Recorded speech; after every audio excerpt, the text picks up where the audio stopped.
right, and we got a new face on the podcast, Heads or Tails podcast. I got my guy Trent Fig, first ever head football coach of Calvin University, man. Yeah. It's starting a program. They don't write a book for this deal. Not at all, like a first-time parent, man. Yes. Yeah. That's cool, man. Well, I appreciate you being on here, and we got introduced a year ago, and was able to be around the program, and just loved everything you were doing. And I thought, who better to come share, especially coaches. Coaches watch this sometimes, but also kids of like, what is it like starting a program? You know, and there's so many things you can read, but like having a kid, you just hit the ground running, you figure it out. For sure, and that's what people say. Like, man, are you ready for this? And you're like, no. The answer is no. But I'll figure it out. Yeah. I know I'll figure it out. Like you said, just like having a kid, you're not ready till you just do it. Yeah, absolutely. Yeah. So I'd love to start out just for those in West Michigan, because you're new to West Michigan. You know. Who is Trent Fig and why Calvin University? So there's a whole bunch of layers to this onion. I'm a small town kid from north central Missouri. I grew up in Chillicothe, Missouri, town of about 12,000 people. I think there's like 6 stoplights in the town I grew up in. Most of my family's still from that area. I'm very proud to be from that area, and I never thought I'd leave. Right, my goal, my dream was to be the high school football coach at Chillicothe High School. And that's what I thought I'd always do. Even when I go back in the summers now, I still go hang out at my high school football coach's house, because he was just super influential in my life. So my coaching journey has led me to every United States time zone. I left William Jewell College, which is where I played and coached for 4 years. Went to Arizona State, then Southern Arkansas University, then Missouri State, then the University of Hawaii, and then the University of Oregon. And then I literally was sitting in my office at Oregon and got a text message from the provost at Calvin University. He's like, hey, we're starting a football program at Calvin. Your name keeps coming up. Would you be interested? I'd never stepped foot in Michigan. Didn't know anything about, I'd never heard of Calvin University before. And it's like, when you talk about like West Michigan and the Dutch population and like what's a fit at Calvin. I mean, I'm not from Michigan. I'm not CRC. I'm not Dutch. I'm not very tall. But then, like, man, we've been so blessed by this place. Whenever I sit back, people ask all the time, like, man, why did you leave Oregon and come to Calvin to start football?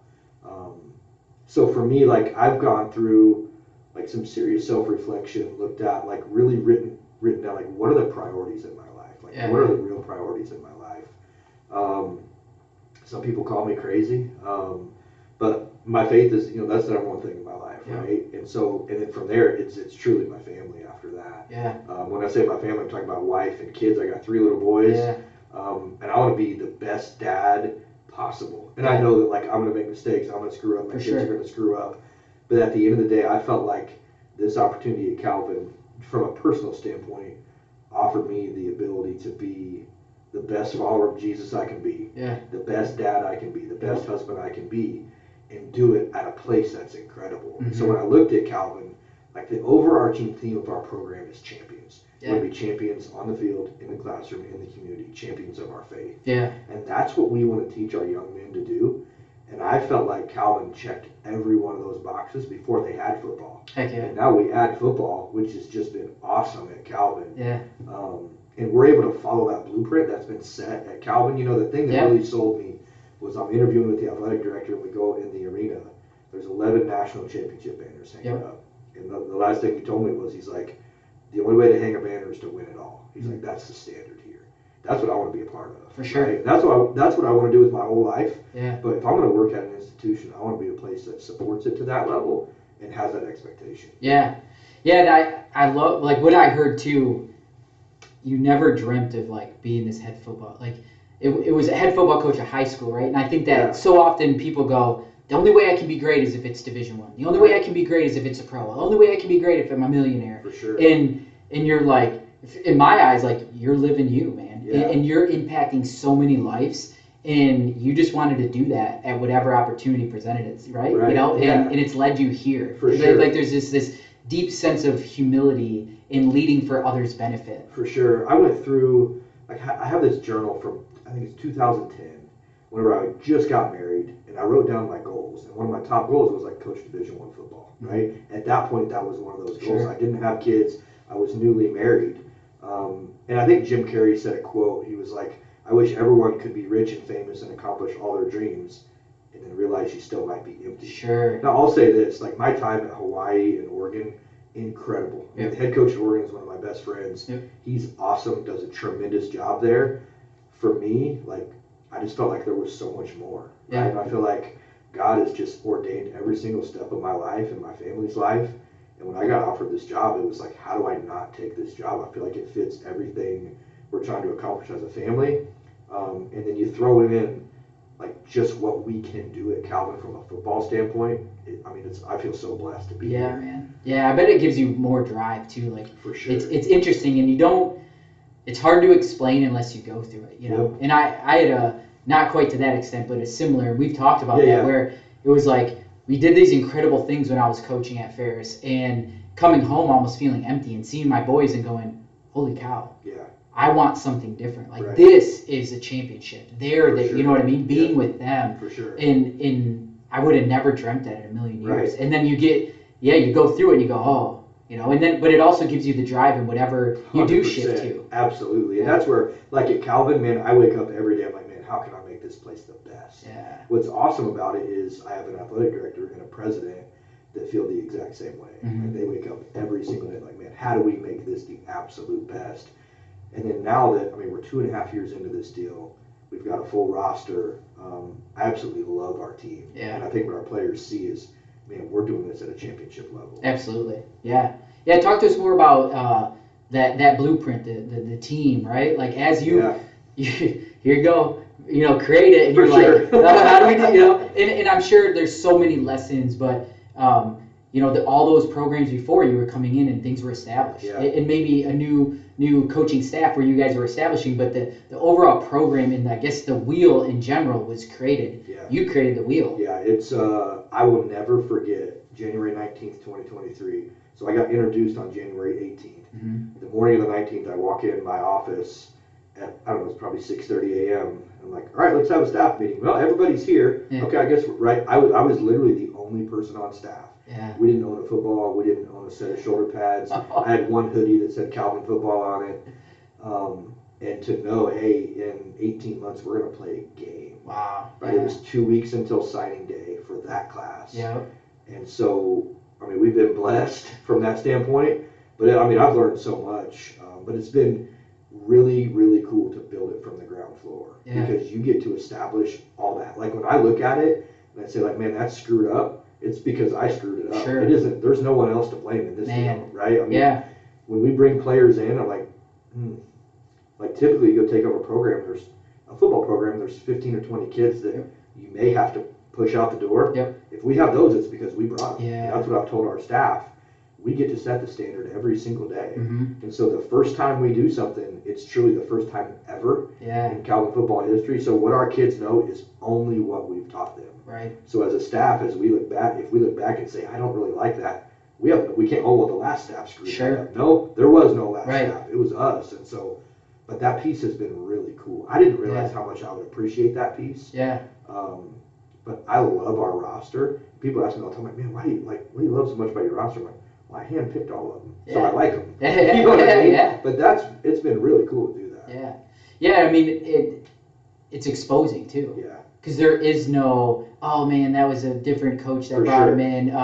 If there's cultural misalignment, it's because we haven't brought him into the fold. Absolutely. Right? And so like there's this level of ownership where you can't dish it off anywhere else. And everybody talks about we need ownership, but you don't have a choice. You don't have a choice. And that's one thing, if you ask me what am I most excited for the fall, obviously to play, to continue to develop.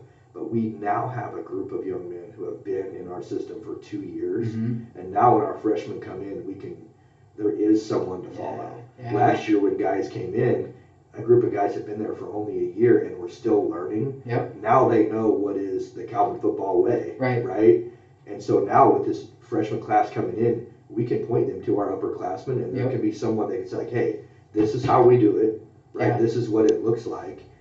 And if that's not what it's supposed to be, that's on us. For sure. Point, right? Because we've been able to establish those traditions, routines, all those things over the last 2 years. And now we can start to see those guys pass it on to new classes coming in. Yeah. How much, because you had a year of developing, building, right? You didn't compete. Right. Yeah, like I think of what was that difference? Because I think so often you get a lot of there's players that go, yeah, I just drill all the time, I practice all the time. But like I'm sure through competing, it galvanized your culture and what you expected and helped these athletes realize like, oh, that's what they meant. Oh, this is the level in which we need to live this out. Oh, this is how it shows up in the competition. For sure. I mean, that first year, the first year was weird, if I'm being honest with you. We had 64 guys and we didn't play a game. It was the first fall in 18 years that I didn't coach in a football game. And for a lot of those kids, it's the first time they hadn't played since they were probably in 6th grade. And so we went through that year of training. But you're exactly right. Like, games is what, that exposes, right? Where are there chinks in the armor? Where do we have to grow? Where do we have to develop? So I'm so excited to see our growth from year 1 to year 2 on the field. Because now these guys have all been through it. You know, we went into last year 1, with kids that had been there for a full year, but they hadn't played a game together before. And so, I mean, you get 10 guaranteed games a year, and after that first game, it's like, okay, these are the things we got to fix, and we have to fix them quickly. Like, we had a general idea of what that looked like. But, you know, they talk about you don't rise to the occasion, you fall to the level of your training. That's absolutely. Just, I mean, that's exposed in a huge way in that situation. Talk to me a little bit more, if you would, like, how have you seen the culture shift? Like, at first, it was you. And it was the coaches, and you're developing that, and you're instilling that. And then has there been, like, that transition where now it's like the kids are driving it, the athletes are driving it? That's been the coolest thing. Like I've said all along, things have to become player-led.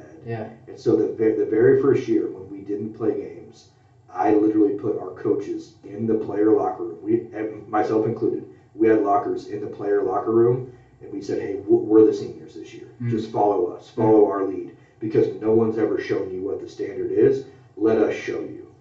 And then last year, as a coaching staff, we backed off of that a little bit from a physical space standpoint, and the guys that had been there for a year, we let them take a little bit of a lead on that, but we were still super hands-on. Whereas now this year, we'll have a true like big brother program whenever guys come in, and they will have a mentor that's assigned to them that's been there for 2 years to see that piece of it. So it's been really fun to see. In my mind, I know like these are 3 or 4 guys I think are definite captains, but we just finished spring ball, and so I had all of our players vote on who they thought the captains were. Man, there's some kids that have really stepped up. They're the exact kids that I thought in my mind, which is really cool. Because we've defined what is Calvin football DNA, right? And so I took about 6 months after I got the job to look at the university, the other teams, the kids we were bringing in, and what I felt like this is what we're going to need to be built on to be successful. And so connection, grit, intention, and joy, those 4 words are what we have built our entire program based on. Now, the overarching umbrella of champions, which we talk about all the time, but to get there, we talk about connection, grit, intention, and joy. And to see our guys really start to embody that, it's huge. It's huge to see them really start to own that stuff. And I hope, like, for coaches or even athletes that are listening, it's like you might not have had the entire vision of, like, we're going to do this, and we're going to do this, and we're going to do this, but the fact that you were like, okay, we need leaders and we need to develop them, but we don't necessarily have the runway to develop them this year, so we're jumping in there. But then to have the nuance and understanding of, let's give them some space, let's you know, and then the actions that lead with that too. You know, I think so often we're like, oh, we need those leaders, we need, you know, what are the things they need to do, you know, and the fact that you guys have that blueprint, and then you go, hey, these are the actions. Like, this is what we need to see. And now kids are seeing that. Is super cool to hear. It's been really cool. It's been obviously very challenging to get to where we are. We have a ton of work to do. But I feel like our kids are really bought into, hey, this is the blueprint for how we're going to get there. And we're very clear with kids on, hey, this is our goal. This is where we're going. For you on the field, off the field, in the classroom. And this is how we're going to get there. Which, like I said, we came in, there were 0 players. So our kids have not fought us on the culture, because when we're recruiting, we're very clear with our kids on, hey, this is what we want to be. This is where we want to get you to. So that piece it's been fun. It's super cool. What like, as you know, you guys are out about looking for those kids. Like, what are the kids you're looking for? Like, how are you having some of those conversations? Because I would imagine for you guys, especially yeah, you want talent, yeah, you For want sure. skill, but For sure. the cultural alignment is really the maximizer. Yeah, it's the maximum. You're exactly right, because everybody is going to say the kid's good enough to play or he's not good enough to play. Right. Like at the end of the day, if they're not good enough to play, okay, then we have to do some more research and see if there is some sort of redeeming quality. Yeah. Football's so unique in the fact that there's not club football, right? There's not AAU football. Yeah. There's not. It's high school football. Yeah. And so from a recruiting standpoint for us, we start with the high school coaches. Yeah. Now, some parents will go say like, man, the high school coach didn't get my kid recruited. That's not what I'm saying. That's not their job to get their kid recruited. But we start with the high school coach, and we explain to the coaches, hey, this is exactly what our program is. And so when you would say like, okay, well, what is your program? The mission statement for Calvin football is to develop and mentor young men to be champions for life. Yep. Now, we want kids from all walks of life. Yep. I tell kids all the time when they ask about the faith piece at Calvin, like, we have kids that have never seen a Bible before. We have kids that lead a Bible study. I want every type of kid on our team. Absolutely. Right? So the faith piece, like, as long as they're not like, hey, I absolutely hate that, I'm resistant to that, then it's going to be great at Calvin. But from our standpoint, we want to know from the high school coach, the first question we ask is, tell me about this kid's work ethic. For sure. Right? Tell me who he is as a teammate. Yeah. Show me his transcript. Have you ever thought about him as a team captain? Yeah. Now, if he's never been a captain, that's okay. Yep. But the more team captains we can have on our team, the better off we're going to be. Yeah. And then from there, we'll turn on the film.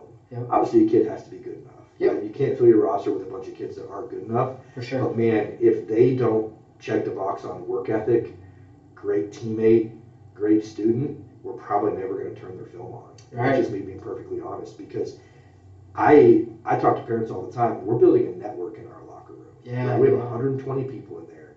And if I add your son into our locker room, he's in somebody else's network. And you want your son put into a great network. Yep. And so, because at the end of the day, when our kids graduate, those 120 guys, automatic network for those guys. 100%. Right? Through professors, through lots of things, they've made other connections. But man, the guys that stood up at my wedding were my college teammates. Sure. The guys that I still talk to, I talked to 2 of them today on the phone. They're college football coaches. Yep. That's my network of people. Right. And so we are trying our hardest to build a network of good dudes in our locker room. Like at the end of the day, we want good dudes. Yeah. Guys that want to work. Because at the end of the day, there's no shortcut. Like there's no shortcut to success. And you hear leaders talk about like the illusion of choice. That's a real thing. Like kids think, oh, I have the choice to go to class or not. You don't have a choice. Not at all. If you want to be great, man, you don't have a choice. Yeah. You have the choice to lift or not lift. No, you don't. You don't have the choice. Like the world tells us we have the choice. No such thing, man. Yeah. Like, it takes what it takes, and hard work works. Yep. At the end of the day, we want to be a blue-collar team that's willing to work on the field. If you said, like, man, what's one word that identifies you? Physicality. Yeah. We want to be the most physical team on the field. Yeah. Yeah, and I even I see a lot of where kids will want to, and even adults, man, we all do. It's like, I worked hard for it to be easy. Yeah. Like, no. You worked hard to be able to keep working hard. Absolutely. Like you keep going. And I think the other thing that I was actually just reflecting with a buddy today, and I'd love to get your take on this, but as parents, as fathers, I was talking about why I love that my boys play football. Yeah. I didn't play football growing up, but why I love that my boys play football. And the reason for me is that I want them to be great, right? I know some suffering. I know the suffering. I know the hard work. I know the dark abyss at times that you have to go through to be great, right? And emotionally, I want to protect them from that. For sure. I want to be a dad and say, no. Like, let me, no, And if I left it up just to my wife, she would be like, yeah, let's nurture, But football has given them a space of like, no, man, this suffering is for your benefit. And that word, a lot of times people go, but it's like, no, that discomfort, that grind, that uncomfortable feeling in the unknown, in the doubt, the fact that you keep showing up and you show up with a group of guys and you keep pushing forward, like, that's what you need. Absolutely. That's what you need. Yes. Do you ever find that with your I find that all the time. And like you said, as a dad, like my initial instinct is to protect my kids from failing. Because I don't want to see them fail, 100%. right? I want them to feel good, but at the end of the day, and you have to go through struggle. To get anywhere in life, to be successful, you have to go through struggle. And it can't be easy. No. There are going to be times where, man, it's just going to be hard, and that's part of it. What I love about football, I think it's a perfect parallel with life. You get knocked down, and you have to get yourself back up. Yep. You're working with 10 other guys on the field, and you all have to do your job. If Yeah. one person doesn't do their job, it breaks down. And when you get knocked down, you have to get back up, and it's hard, and it's a grind, and it's grit, and there's momentum here, and there's momentum there, but it teaches kids about life. And it is, I think, in our culture today, which again, it's human nature, we want to protect our kids. Yeah. And you should protect your kids. Absolutely, right? yeah. But you don't throw them to the wolves. You don't throw them to the wolves, but there is that fine balance of like, I can let this kid fail. I mean, I'm coaching my kid's 4th grade baseball team right now, and he wants to bat 1,000 all the time, right? And I'm showing him like these Major League Baseball players batting averages. So I'm like, look, dude, he's hitting 300. That's 3 out of 10 times. If you hit the ball, get on base, you'll be great. Yeah. And so, and I talked to him about, I said, like, at some point this year, you're going to strike out. And that's going to be fine. It's going to be how you respond when you strike out. When you strike out, you jog back to the dugout, cheer on the next player, then you go play defense like you've never played before. 100%. And so I'm watching him, and he strikes out. Yeah. And he jogs over, he looks at me, I'm like, you're good. Yeah. He grabs his glove and runs out there. Yeah. I mean, but you have to do that with kids because then you see these kids, and I'm not saying I do everything right at all. But it's like, man, the kid strikes out, he starts crying, dad comes over to the dugout, pats him on the back, hey buddy, like, it's hard, man. Life's hard. Yeah. And you have to learn that there's going to be failure. How do you respond to it? Yeah. It's all about your response. Yeah, I mean, the story I have is my son was a wide receiver. They put him in motion. They hand the ball off to him, right? And like a jet sweep, and he just gets annihilated in the backfield. Just annihilated, just crushed. And you see him jog over, and our big thing's like, your head's going to be up, you're going to make eye contact. Like, you're not looking down, you know? And my wife's going, oh, you think he's okay? And the gut feeling is like, man, I don't know. And it's like, I don't want him to feel that. I don't want him to go through this. But then I remember saying, man, I just can't wait to see what he does with this. You know what I mean? And you have to be able to go to that place. And I think not only for parents, but even coaches, it's like the idea, people just throw around tough love, but it's like, to your point, you guys have this mission, you have these DNA traits that we're saying, these are the expectations, this is what we're holding you to, in that this is going to produce your best. This is leading you towards a higher aim. And that matters. For sure. You know what I mean? Well, I think one thing, just sitting here talking about this with you, like one thing we have to really do as, whether it's as a dad or as a coach or as a leader or whatever, we have to coach the response. Like, you got to coach the response because, I mean, adversity is going to hit. And to me, man, it's all about how you respond to it. And if you can respond and get better through that, great. You know, but there's going to be an opportunity to respond a lot. Yeah. Well, and I think it's even for us too. You know, a good coaching friend of mine wrote a quote and like shared a quote. She probably found it somewhere, but it was something about like great coaches are bigger than the moments.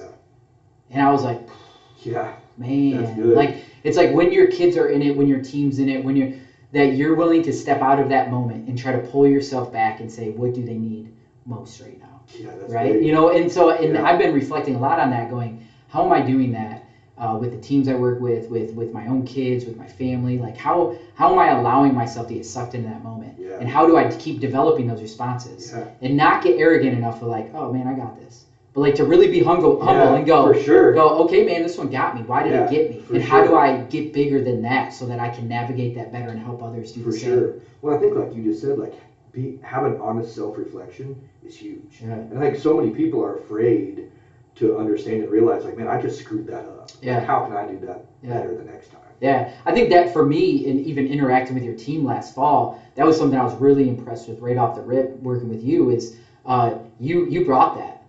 Like you were very honest. You were very, you know what I mean? And I think that like you set that as an expectation. And I think you're going to continue to see the fruits of that. You know, and that drew me in. I was like, oh yeah, like this is different. This is different. We have a saying at practice and on games. We say, so what, now what?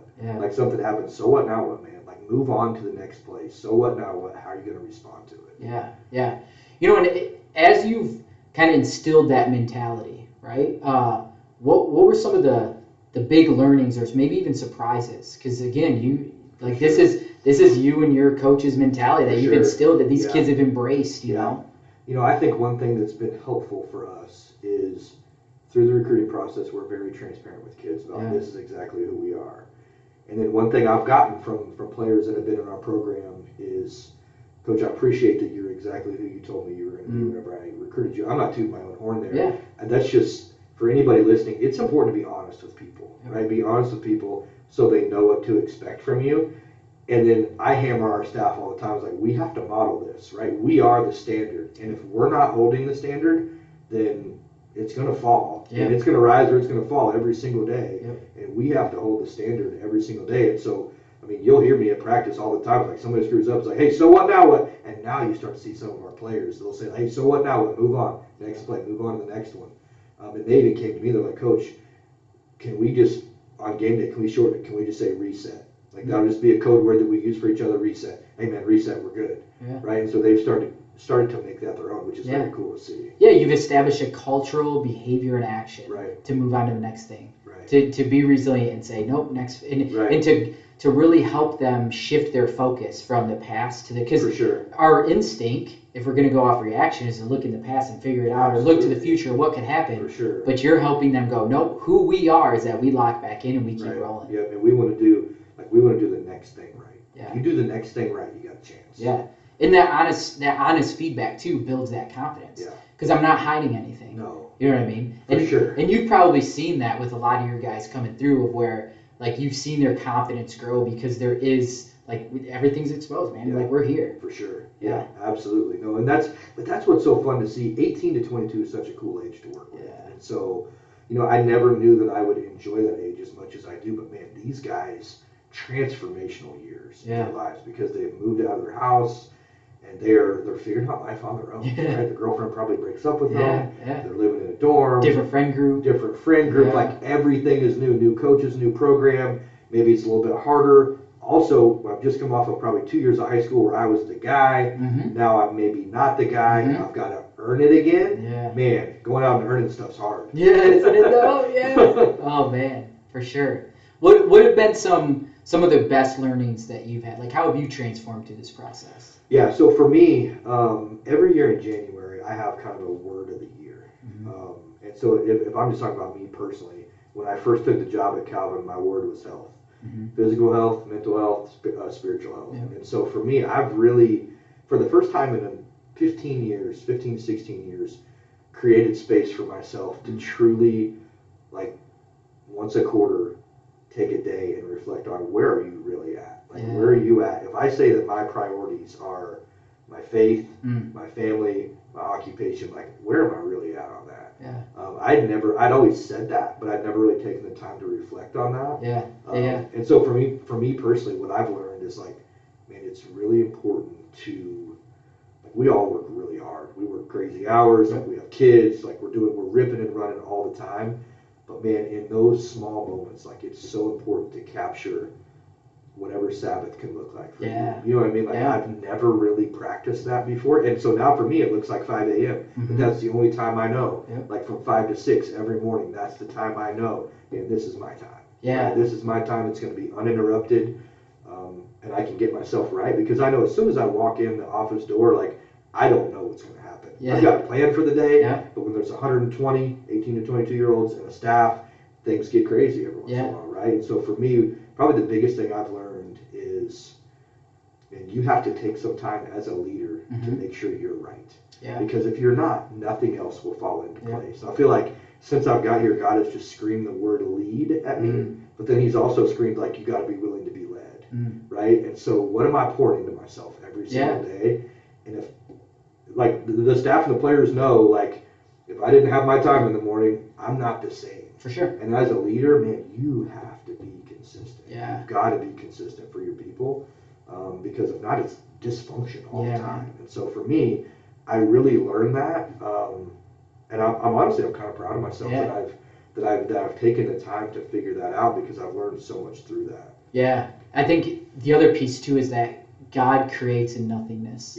And when we give him that nothingness, when we pause, all of a sudden those things and these ideas and the peace and all, like, you're like, where did this come from? Like, crazy. Yeah, man. And I like contemplative prayer. I never really knew, like, what that was. And I'm like, I'm like ADD. I'm all over the place all the time.